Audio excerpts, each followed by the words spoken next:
नमस्कार दर्शकों, मेरी चैनल डी स्पीक्स में आपका हार्दिक स्वागत है। कुछ समय पहले यूट्यूब पर एक वीडियो वायरल हुआ जिसका टाइटल है how astrology fools millions of Indians, truth of horoscope, जिसे 65 लाख व्यूज़ मिल चुके हैं और इस चैनल के 1.14 करोड़ सब्सक्राइबर्स है। इस वीडियो में एस्ट्रोलॉजी को एक बहुत ही बड़ी फ्रॉड इंडस्ट्री कहा गया और वीडियो शुरू करने के पहले इंस्ट्रक्शंस दिए कि कुर्सी को बांध लीजिए क्योंकि यह वीडियो देखकर आपका दिमाग हिल सकता है। इसी एस्ट्रोलॉजी पर जो आरोप लगाया गया फ्रॉड इंडस्ट्री का, इसके जवाब में मैं एक बहुत ही लॉजिकल प्रेजेंटेशन करूंगी और मेरा वीडियो देखने के लिए कुर्सी को बांधने की कोई ज़रूरत नहीं है, सिर्फ थोड़ी सी प्रेजेंस ऑफ माइंड की ज़रूरत है, क्योंकि bumpy rides can be straightened with due diligence and patience. तो थोड़ी पेशेंस से सुनेंगे आरोप लगाने वाले तो समझ आएगा कि एस्ट्रोलॉजी क्या है। ज्योतिष शास्त्र एक ऐसी विद्या है जिसमें समंदर सी गहराई है। इसमें से जो 1% ईश्वर कृपा से मुझे ज्ञान प्राप्त हुआ है, उसके बल पर मैं यहाँ पर कुछ जवाब देने की कोशिश करूँगी और विश्वविद्यालय लेवल पर और कुछ सीनियर एस्ट्रोलॉजर्स से मैं गुजारिश करूँगी कि बार बार जो इस विद्या पर ऐसे स्टेटमेंट्स करते हैं उनसे अपॉलॉजीज़ की गुजारिश की जाए, आगे आए और उन्हें माफ़ी मांगने की गुजारिश करें। ज्योतिष शास्त्र ऋषियों का दिया हुआ हमारे लिए एक बहुत ही उपयोगी और पवित्र वरदान है। ज्योतिष शास्त्र को वेदों में तीसरा नेत्र कहा गया है। तीसरा नेत्र मतलब आज्ञा चक्र का स्थान, मतलब एस्ट्रोलॉजी वेदों का नेत्र है। राजा विक्रमादित्य के दरबार के 9 रत्नों में से एक वारामिहिर थे, जिन्होंने विक्रमादित्य के बेटे की 18 साल की उम्र में एग्जैक्ट डेथ प्रिडिक्ट की थी। वारामिहिर सिर्फ एस्ट्रोलॉजर नहीं बल्कि मैथमेटिशियन, जियोलॉजिस्ट और बायोलॉजिस्ट भी थे। मार्स मतलब मंगल ग्रह और दूसरे प्लैनेट्स पर पानी है, यह प्रिडिक्ट करने वाले वे पहले एस्ट्रोलॉजर थे और इन प्लैनेट्स का डायामीटर भी उन्होंने बिना किसी गैजेट के कैलकुलेट किया था। उनकी बुक बृहद संहिता में उन्होंने 550 कॉमेट्स को डिस्क्राइब किया है और उन्होंने ही कहा था कि इक्विनॉक्स का शिफ्ट 50.32 सेकेंड्स है और चंद्र और दूसरे हेवनली बॉडीज सूर्य की रोशनी से इल्यूमिनेट होते हैं। सूर्य संहिता में उन्होंने प्रेडिक्ट किया था कि चींटी और टर्माइट्स पानी के पास मिलते हैं। एक बार राजा विक्रमादित्य ने उन्हें बुलाकर राजकुमार के बारे में प्रिडिक्शन करने को कहा।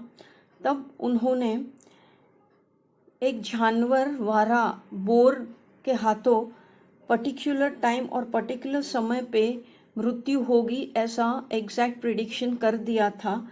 तब राजा ने पूरी सिक्योरिटी का अरेंज किया और राजकुमार को 7th फ्लोर पर रखा गया सिक्योरिटी के साथ, जहाँ पर कोई वारा या कोई भी जानवर एंट्री ले ही ना सके। राजकुमार टाइट सिक्योरिटी के बीच समय गुजार रहा था और आखिर वह समय आया जो वारामिहिर ने प्रिडिक्ट किया था और हुआ यूं कि राजकुमार के सिर पर एग्जैक्टली उसी समय लोखंड का एक वारा का सिंबल वाला, जो कि रॉयल एम्बलम था, राजकुमार पर गिरा और वहीं पर उसी समय उसकी मृत्यु हो गई। यह देखकर राजा ने वारामिहिर को ऑनर किया और तभी से उनका नाम, पहले जो सिर्फ मिहिर था, वारामिहिर के नाम से पॉपुलर हो गया। सिर्फ जन्म कुंडली से ही नहीं लेकिन प्रश्न कुंडली लगाकर भी एस्ट्रोलॉजर्स खोई हुई व्यक्ति या वस्तु का पता लगा सकते हैं। सुप्रीम कोर्ट ने भी एस्ट्रोलॉजी को साइंस माना है। 3 फरवरी 2011 के एक फैसले में सुप्रीम कोर्ट ने सुनाया कि एस्ट्रोलॉजी एक प्रूवन साइंस है और कई यूनिवर्सिटीज़ को एस्ट्रोलॉजी को सिलेबस यानी कि अभ्यास क्रम में लेने को भी कहा और एस्ट्रोलॉजी को 4000 वर्ष पुराना ट्रस्टेड साइंस भी कहा और ऐसा कहकर एस्ट्रोलॉजी पर प्रतिबंध लगाने की मांग को ठुकरा दिया गया। जहां डाल डाल पर सोने की चिड़िया करती है बसेरा, वो भारत देश है मेरा। वैदिक एस्ट्रोलॉजी जो इंडियन एस्ट्रोलॉजी है, ऋषियों की दी हुई, उस पर हमें नाज करना चाहिए, क्योंकि इसका प्रॉपर यूज़ करना आया तो नैया पार हो गई समझो। अब मुद्दे पर आते हुए कि कोई वीडियो बनाकर दावा करता है कि astrology fools millions of Indians, तो अगर कुछ एस्ट्रोलॉजर्स गलत प्रिडिक्शन करते हैं तो पूरी विद्या तो गलत नहीं हो सकती। उस वीडियो में यह कहा गया एक इंस्टेंस देकर कि एक्वेरियस सन साइन का बर्थ 20 जनवरी से 18 फरवरी के दरमियान होता है और बंटी, बबली और बबलू अगर इसी पीरियड में बॉर्न हुए हैं लेकिन उनकी लाइफ में कोई सिमिलैरिटी नहीं है। फिर ट्विंस के बारे में भी मेंशन किया गया और एक कोई देश में रिसर्च हुआ जिसमें कई लोगों को रजिस्टर करके उनकी लाइफ पर रिसर्च किया गया और रिजल्ट डिक्लेयर किया रिसर्च का कि इन लोगों की लाइफ में कोई सिमिलैरिटी नहीं है। तो फर्स्ट ऑफ ऑल इंडिया के वैदिक एस्ट्रोलॉजी में सनसाइन का यूज़ नहीं होता, बट चंद्र राशि से ही प्रिडिक्शन किए जाते हैं। और वैदिक एस्ट्रोलॉजी में प्लैनेट्स की डिग्रीज देखी जाती है और एक सूक्ष्म केपी सिस्टम भी है प्रेडिक्ट करने के लिए, जिसमें लॉर्ड, सब लॉर्ड, सब लॉर्ड ये सब कंसिडर किया जाता है, जो अगर बदल जाते हैं तो ट्विंस की कुंडली में भी फ़र्क आता है। और बहुत डीप के लिए 16 चार्ट्स है, षोडश कुंडली बोलते हैं, जो ट्विंस की कुंडली के लिए ज़्यादा यूज़ होते हैं। तो कुछ मिनटों के फ़र्क पर बर्थ लेने वाले की भी लाइफ में फ़र्क पड़ जाता है, क्योंकि उनकी लग्न कुंडली सेम होती है, लेकिन जब उनके 16 चार्ट्स का स्टडी किया जाता है तो डिफरेंस मिलते हैं। मैं वीडियो की शुरुआत में ही कह चुकी हूँ कि एस्ट्रोलॉजी समंदर जितना डीप है और बिना डीप रिसर्च के इस विषय पर बोलना बहुत ही गलत साबित हो सकता है और हो चुका है। सभी इंडस्ट्री में जेन्युइन और फ्रॉड लोग होते ही है, ऐसी कोई इंडस्ट्री नहीं जहाँ पर सिर्फ और सिर्फ जेन्युइन लोग हो। और जहाँ तक कोविड-19 की प्रिडिक्शन सभी एस्ट्रोलॉजर्स की गलत होने की बात है, उसके लिए इतना सारा कुछ पेश करने को है कि मैं उसके लिए अलग वीडियो बनाऊँ और इस वीडियो में ना कहूँ, वही ठीक है। और क्रिकेट के लिए जो कहा गया ये सही है कि उसमें सभी एस्ट्रोलॉजर्स गलत बता रहे थे, कांटे की टक्कर होगी। मुझे भी यह वीडियो देखकर बहुत ही अजीब लगा, अच्छा नहीं लगा, लेकिन उसमें भी 2 एस्ट्रोलॉजर थे जो राइट बता रहे थे। और कुछ एस्ट्रोलॉजर्स के गलत प्रेडिक्शन से पूरी इंडस्ट्री को गलत कहना उचित नहीं होगा। और न्यूज़ चैनल का इस तरह इतने एस्ट्रोलॉजर को इकट्ठा करके इस तरह कि सवाल पूछना ही मुझे ठीक नहीं लगा। उस वीडियो में ट्रुथ ऑफ हॉरोस्कोप भी मेंशन किया गया है, तो मैं अभी आपको ट्रुथ ऑफ हॉरोस्कोप बताती हूँ। हॉरोस्कोप क्या है? यह एक पर्टिकुलर जन्म जो हम जी रहे हैं, मतलब कि हमारी प्रेजेंट लाइफ, उसका ओपनिंग बैलेंस है। बैंक में जैसे 31 मार्च का जो क्लोजिंग बैलेंस होता है, तो 1 अप्रैल को वही हमारा ओपनिंग बैलेंस होता है। वैसे यहाँ जन्म लेते ही हमारा उसी बैलेंस के साथ ओपनिंग होता है। और क्लियर समझाते हुए मैं कहूँगी कि हम मैप का एग्जाम्पल लेते हैं। मैप का यूज़ करके हम किसी भी स्थान की, किसी भी प्लेस की भूगोलिक स्थिति हम देख सकते हैं। For example Bali island Indonesia में है, यह हम मैप से देख सकते हैं, पर क्या हम उसका लोकेशन बदल सकते हैं?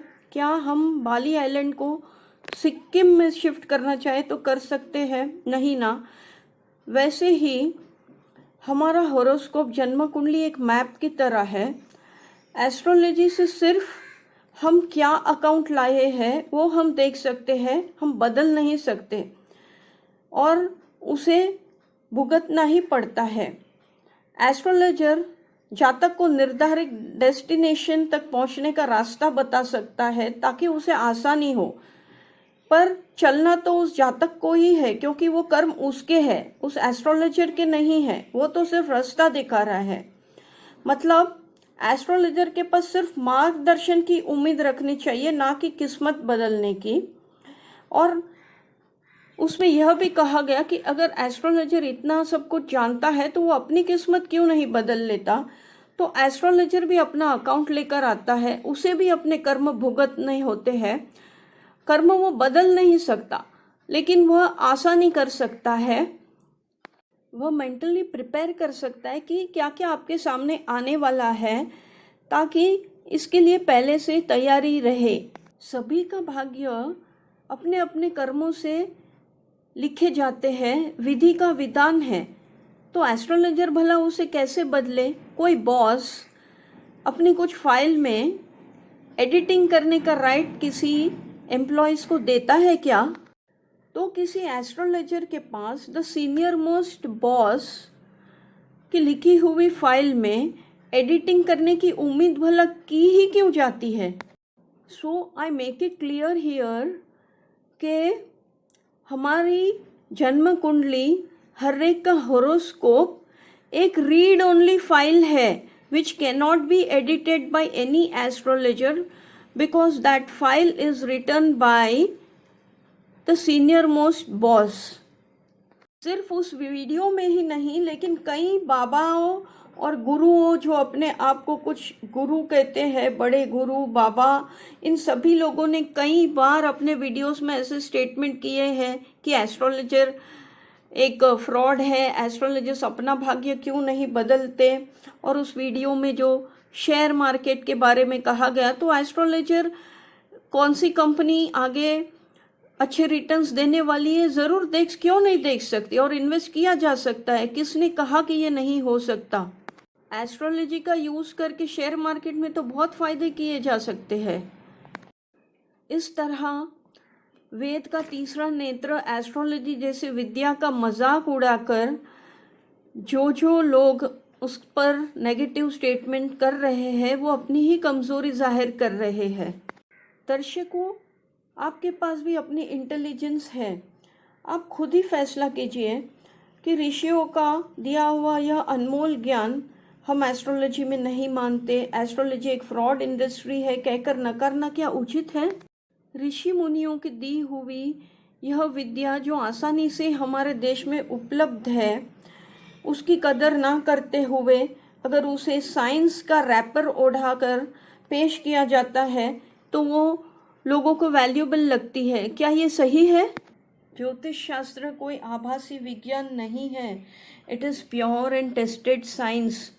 एक अच्छा एस्ट्रोलॉजरी भविष्य के लिए फतेह के मार्ग आपके लिए खोल सकता है और आश्चर्यचकित करने वाले रिजल्ट आपको मिल सकते हैं। Choice is yours. आप एस्ट्रोलॉजर का मार्गदर्शन लें या नहीं, ये आप पर निर्भर करता है, आप ही फैसला कीजिए। तो दर्शकों, उम्मीद करती हूँ आपको यह वीडियो ज़रूर पसंद आया होगा। तो लाइक, शेयर, सब्सक्राइब और कमेंट कर दीजिए। अगले वीडियो में फिर मिलेंगे, तब तक के लिए बाय बाय।